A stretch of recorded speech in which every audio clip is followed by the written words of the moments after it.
欧盟啊，当真就是有点的吉娃娃属性啊，嘴巴不大，动静不小，劝他那是一句不听，给他2下立竿见影。7月23号深夜啊，布鲁塞尔的办公大楼应该是灯火通明的。欧盟的老爷们加班加点整了个大活，正式抛出了第21轮对俄制裁的方案。这次他们憋了个大活啊，一口气把14家中国内地和香港的企业拉进了制裁清单，扣的帽子大家都很熟悉啊，无非是所谓协助俄规避制裁，供应了两用物项。上周呢，英国对建业钢铁出手，本周呢，欧盟和法国对我们的跨境电商平台也接连出台法案，那真的是听取沸声一片啊！这个时候咱就得亮出食物主权的真家伙了，既然敬酒不吃，那就罚酒伺候，来而不往非礼也。就在次日上午，我商务部官网轻描淡写的发了个公告，依据我们的出口管制法，把拉法特集团等14家欧盟实体拉进了管控名单，全面禁止向他们出口中国原产的两用物项。正在开展的业务立刻停止，想要货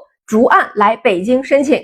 14家对14家，数字严丝合缝，隔夜直接落地，没有情绪，全都是规矩。现在就是到了啊，到底是谁家在立规矩的时刻了？没有匹夫之怒，也没有漫天撒网的乱拳，赏给他们的应该叫供应链的葵花点穴手，哪里需要点哪里啊，点哪里断哪里。我们这份连夜送达的清单，就是用最通俗的物理常识告诉布鲁塞尔，你撒娇耍混的啊，给我耍这个制裁的花拳绣腿，我就给你看看挑断手脚筋的反制是怎么个规格。欧洲现在啊，唯一还能开动的产能就是军工的扩产潮。俄乌冲突绵延至今，美国又动辄要求武器断供啊，还要求呢欧洲增加军费。前几天欧洲10国拉上乌克兰，搞了个北约外的反导联盟，就是想着啊，那反正也是加军费了嘛，肥水不流外人田啊，加了的军费买自己产的武器，这不就把制造业拉动起来了吗？于是呢，最近呢就到处撒钱开订单，再加上德国之前掏出了1000亿欧元的搞国防的特别基金，波兰更是把国防开支硬生生的拉到了 GDP 的 4%， 整个北约东翼现在就跟疯了一样买坦克换炮弹。欧洲陆战装备的龙头莱茵金属，那订单积压的简直是一路狂飙，到2026年1季度已经干到了730亿欧元的天量，同比暴涨 31%。 管理层拍着胸脯说，未来要摸到1200亿欧元。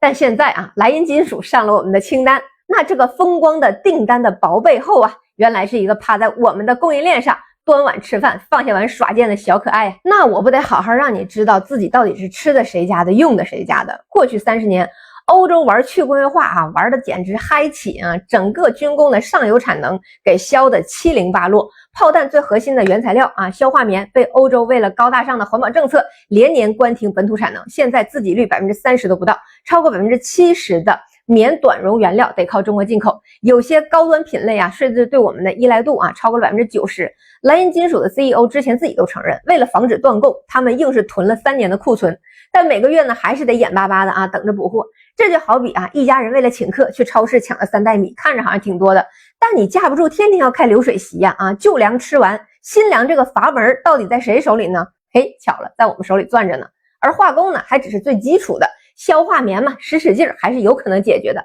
而战略小金属和稀土那就彻底无解了。大家要知道，现在全球 98% 的镓产能， 82% 的钨产能， 90% 以上的稀土冶炼分离能力全都在中国手里。现代战争打的是什么？坦克电机里的女铁棚永磁体穿甲弹弹芯里的钨合金，军用雷达里的氮化镓芯片，夜视仪里的红外晶体你把欧洲最先进的装备拆开，最深处嵌着的那些核心元器件几乎全依靠中国稳定供应的高纯度的基础材料。欧盟的官员在有空调的办公室里炮制制裁清单的时候，可能真有点当年的列强之魂附体的新快感，根本就没有意识到自己的供应链软肋一直都在我们的狙击镜里。给他说他不信，那就要精准快速的打击，这样比较人道细看这14家被我们管制的欧洲实体，覆盖了德法意和波捷保利8个国家。从整机巨头到科研院所，懂行的人一眼就能看出来，这绝对是一条龙打靶的标杆在终端龙头上，莱茵金属赫然在列。